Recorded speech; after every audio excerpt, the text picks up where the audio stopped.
Hey guys, it's Masatonic. I'm bilingual harukist. 皆さん、こんにちは。バイリンガルハルキストのマサトニックです。Haruki Murakami, book guide short story 52, The Yakult Swallows Poetry Collection. So, in this video, I'd like to talk about the Murakami's very interesting kind of short story, The Yakult Swallows Poetry Collection. It's really interesting one in many ways. So, and I think it's not a super major Murakami's work. So, I'm very happy to talk about this kind of minor type of short story in my video, and I hope this video makes you want to read this very interesting short story. So let's get started. As always, this video consists of 3 parts. First, overview. Second, story. Third, a deep reading or reading tips from me. So first, overview.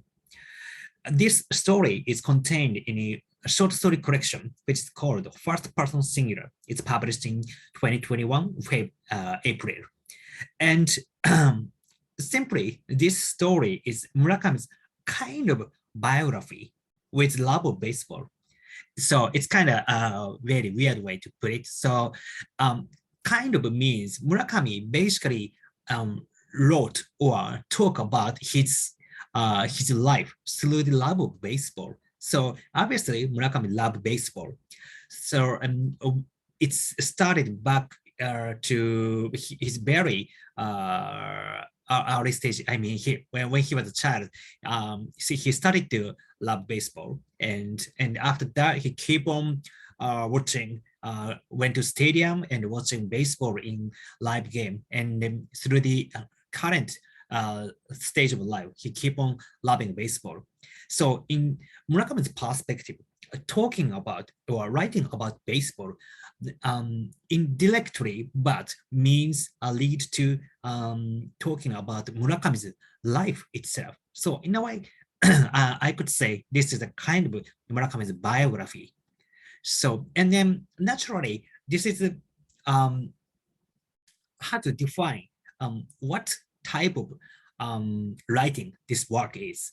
I said this is a short story, but when you first read it, it's kind of a memoir or essay or biography, like I write it here. But at least to my interpretation, this is a short story. So of course, there's it's my own interpretation, and also there's no meaning to define this is a short story or memoir or essay. But in some sense, I'd like to define this as a short story. So what kind of story? Let's take a look at. So story.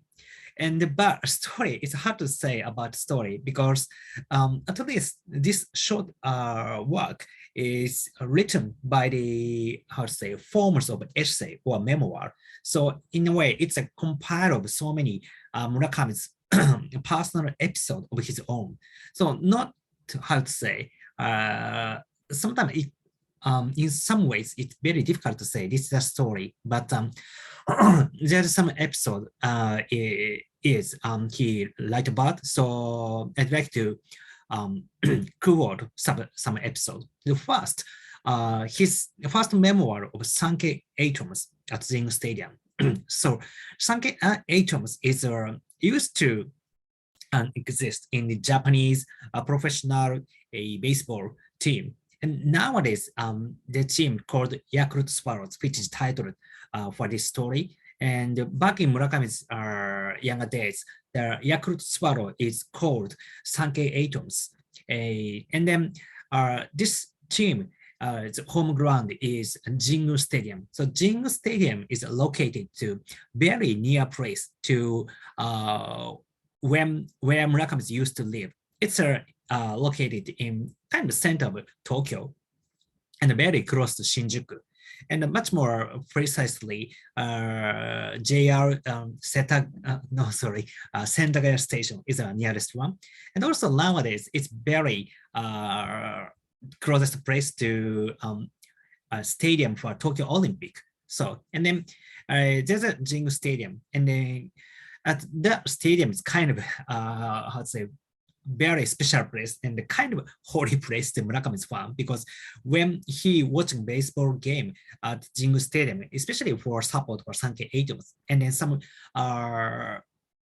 baseball player make a hit, and at that time Murakami thinks, oh, now I can be a writer. I could write a novel. This is a kind of the birth of novelist Murakami. So in a way, Jingu Stadium is kind of very, very sacred place. Anyway, so he write about this Sankei Atom starting to support at Jingu Stadium. So this is kind of very interesting to Murakami's fan. And also another episode is his memory of 9 years old with his father at Koshien Stadium. Koshien Stadium is located very far from Jingu Stadium. It's located in Kansai area, which is the west side of Japan, and where Murakami's original born place is there. Murakami born in Kobe Prefecture. It's a west side of Japan, close to Osaka, and that area, in that area, there's a Koshien Stadium, and Koshien Stadium is very famous for Japanese high school baseball league. But anyway, so to younger Murakami, Koshien Stadium is kind of closest and also very, how to say, very legendary stadium to him, and also so many baseball fans around the Kansai area. And then when he was nine years old, he went to Jingu Stadium with his father, and at that time, kind of it's a really nice episode. There's some kind of home run ball. It's there. And so many fans want to get the home run ball. So just younger Murakami gave up to catch that home run ball. But so he even didn't get up to catch the ball. But so he keep on sitting there. Seat of stadium, but the moment he noticed the home run ball is just located in Murakami's on the knee. So that's an episode, and then Murakami's father said, "Oh, you're good." That kind of like how lucky you are. That kind of very warm word that Murakami's father gave Murakami. So this is kind of very very warm episode of his younger days. So this is the kind of second episode, and also third episode after Murakami growing up. At that time, he became a writer, and basically he lived in Tokyo. And but in some at that time, he went to Kansai area, back to his home ground, and just something in his mind. He went to Koshien Stadium, and then watching the baseball game. At that time, Hanshin Tigers were there, and also with Yakult Swallows, which is the team of Murakami's supporting for. And then Hanshin Tigers' home ground is Koshien Stadium. So there's so many Hanshin fans are there. So even though Murakami is, how to say, used to live at that place, but still he now currently support for Yakult Swallows or ex-Sankei Atoms. So support for that kind of, how to say, a not home ground team is kind of very, very, how to say, annoying, because except Murakami, of course, not himself, but except Murakami, so many other fans or audiences in the stadiums support for Hanshin Tigers, which is competitor of that at that time. So, and he thinks this is a kind of very weird feeling and annoying, and it's like some kind of, how to say, a American general which is surrounded by Indians at the back in the kind of say Western developing days. So in that kind of episode or memory he wrote about in the novel. And then through these episodes, he sometimes mentioned and quote from his poetry collection of some poetry for Yakult Swallows. And then that poetry is called the Yakult Swallows Poetry Collection. And then some poetry, it really is quotes some poet towards the Yakult Swallows, a baseball player. So this is a story of the, or episode some episode from from this work. So how to enjoy it, or deep reading or reading tips for me. First, let's think about the Yakult Swallows Poetry Collection. So this is a kind of big things, because when you first read this Yakult Swallows Poetry Collections as a short story or as a memoir, there's no reason to wonder about existence of the Yakult Swallows Poetry Collection, because in this work, Murakami himself wrote or recognized the existence of this poetry collection. He said, or he wrote, he had to make this poetry collection and self-published this, because it's not a how to say, a commercial one like Murakami's novel or short story collection, but much more personal, much more individual, much more fanatic, so, or very maniac. So there's no way to publish as a commercial literary books. So he said, what he wrote, he published by his own. So very, very limited version or a volume of the poetry collection is out, available in Japan. But it's a thinking point. Is this a real story? So there's so many, how to say, a kind of exploring or discussion, even to the Japanese Murakami's fan. Some people think about or believe the existence of the Yakult Swallows Poetry Collection, but the other people, including me actually, doesn't believe the existence of this poetry collection, or in other words, this is a kind of fake or made up story by Murakami. To be honest, in some other book of Murakami's book, he admit this is a kind of made up story, fake story, the existence of Yakult Swallows Poetry Collection itself.